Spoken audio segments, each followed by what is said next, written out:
Hello everyone, Don here again with an update on my shed project. Today is April 1st, January 1st, so Happy New Year to everybody. I'm still aching and hurting from yesterday finishing up these doors. Basically I'm not done with the shed yet, but it's done for the winter as far as I'm concerned. The last thing, as I mentioned before, is I got to get all the trim pieces cut, painted, and put on all the way around, all the trim around the frame of the doors, all around the frames. But my big goal was to get this done. Yesterday I had to do one last coat of paint on this door, and then I came out and installed these, so I got this all done. So, and then today was, I just got this, it's not locked or anything.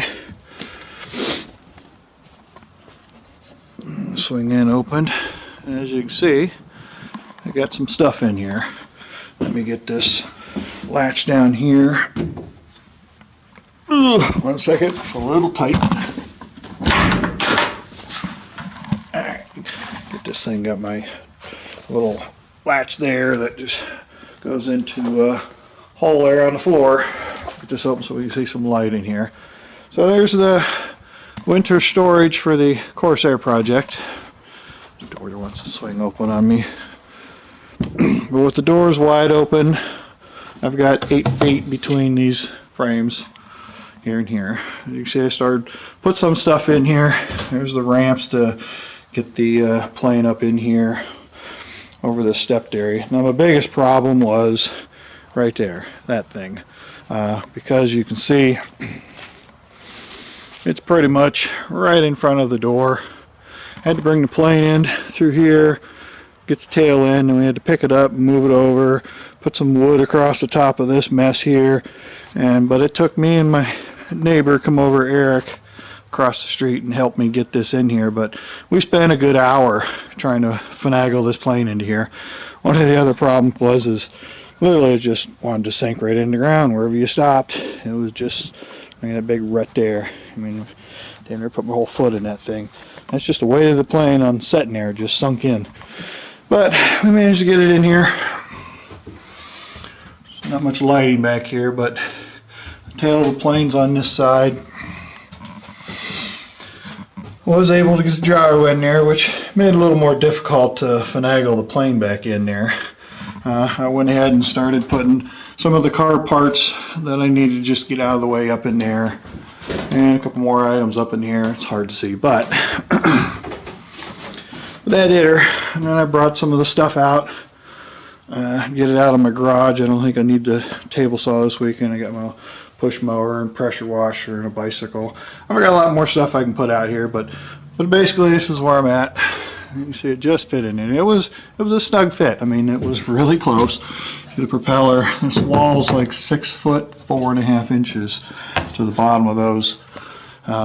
So bringing it in, it was close. It just, you know, the prop just barely cleared the door frame to get it in here. If you try to push it out like that, the prop will hit, so you have to lift the tail to get it this far out. But that's kind of where I'm at right now, folks.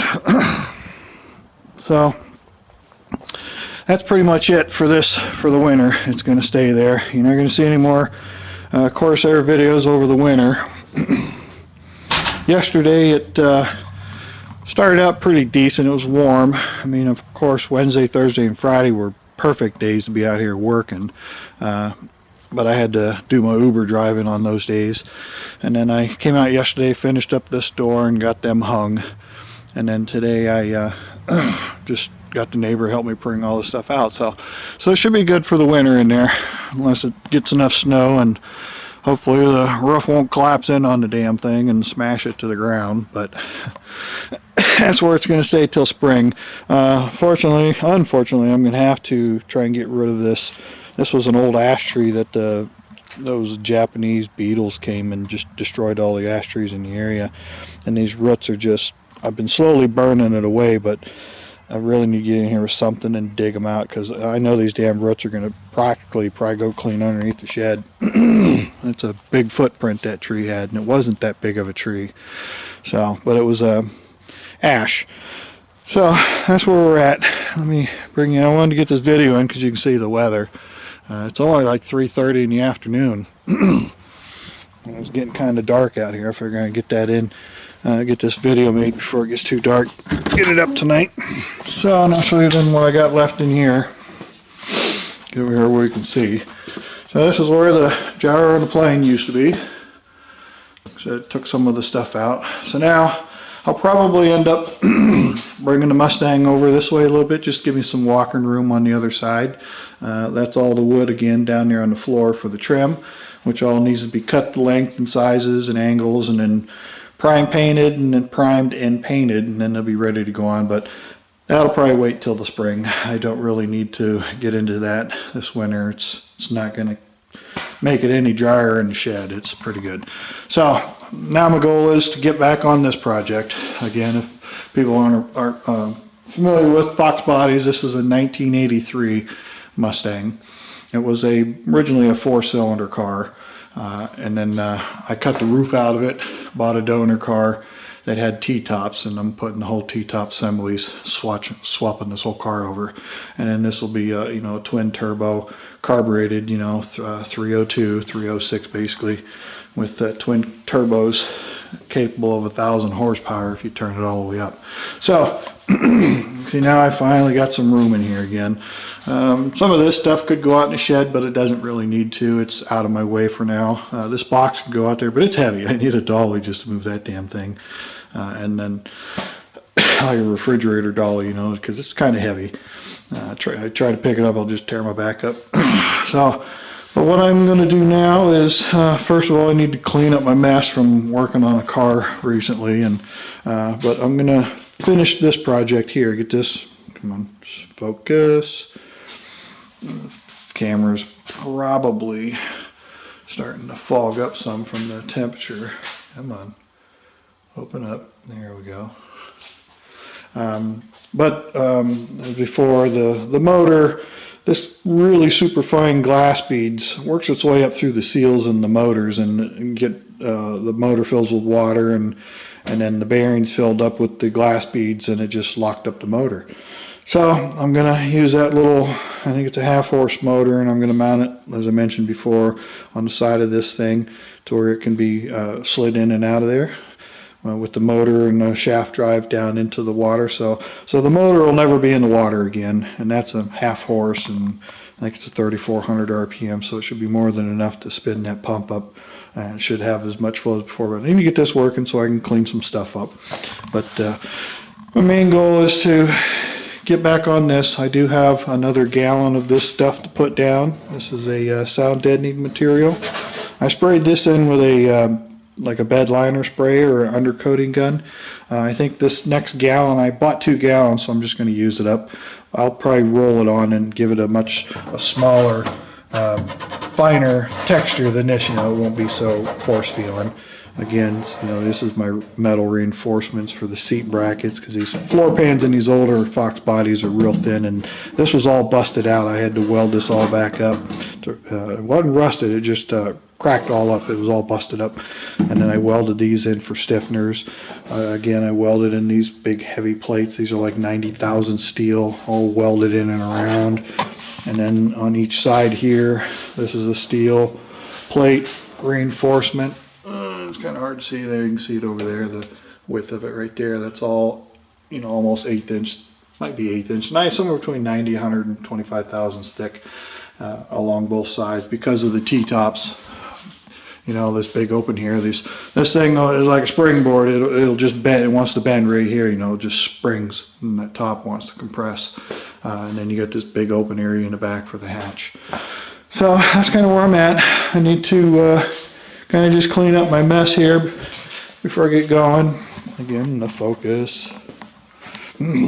But I got all my stuff over here, tools I got to clean up. Come on.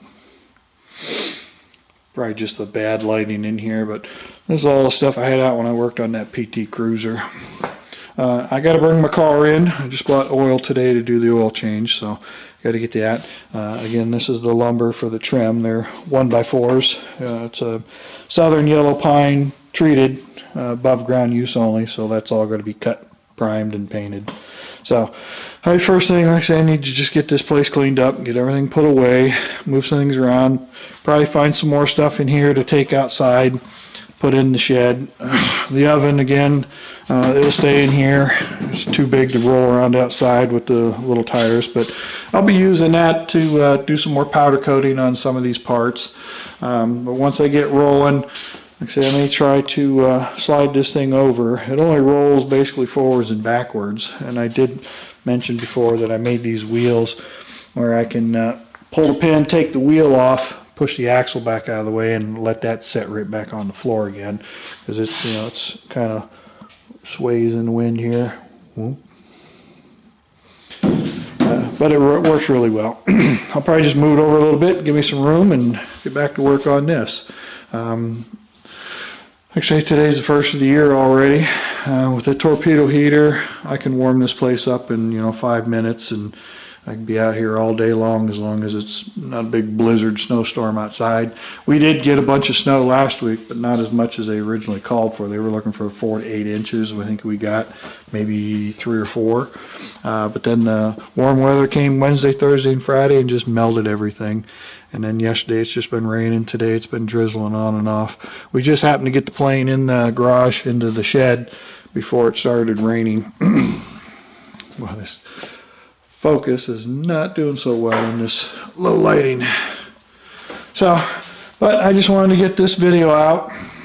Come on, focus.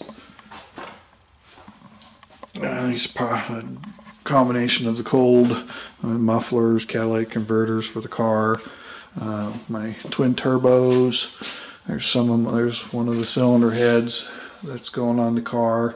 These are a bunch of the blueprints for the airplane. When people are talking about the cost of these prints, this is only a handful of what you actually get. That's why they're charging, what, $400 or $500 for plans nowadays, because of the cost of materials. I got my lathe fixed. I fixed the roll pin fell out and was causing the drive system to not work, the auto feed. So I got that all fixed and it's ready to go. I think all I have to do is refill the gearbox with oil, and it's good to go. Then I can use that for cleaning up parts and making parts and such. This flow bench, my cylinder head flow bench, all it's left to do is mount the motor and finish putting the fan box together and getting that done, and then this will be ready. I'll be using this to flow test those cylinder heads and do some porting and polishing and testing my work, but that'll be a nice system when it's up and running. But right now, I think the first thing I'm going to do is get my cabinet going, get that back online. I finally bought new glass for it, so it just worked perfect again. And the damn thing died the second day I come out here to use it. It wouldn't run.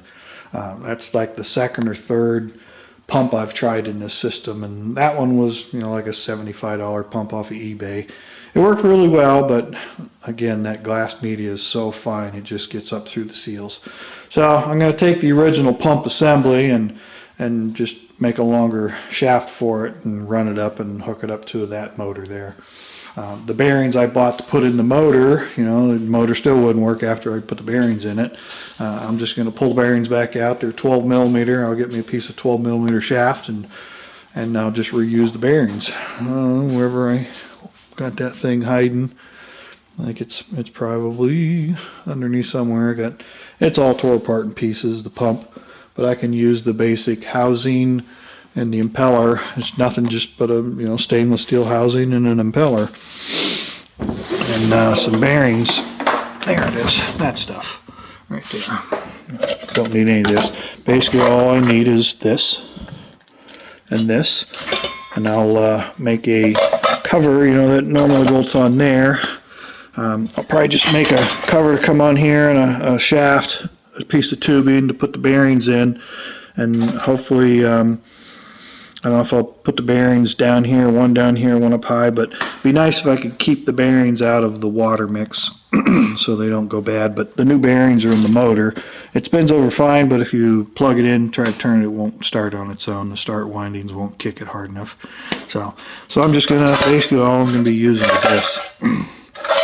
And then that'll be mounted on the pump on the motor, and it'll be down in the system at a slight angle because it's going to have to come up for the motor to be mounted on the side of the tub. So I'm going to get to work and get that thing back up and running because I got, like I said, a lot of parts I want to clean up to start putting this thing together. One of the main things is all I really need to do is get the silver color sprayed in here because this is pretty much finished. This is all primer, epoxy primer, and I'll clean it. It's a little dusty now from setting it so long, but clean it up, get some silver spray on that, and I bought some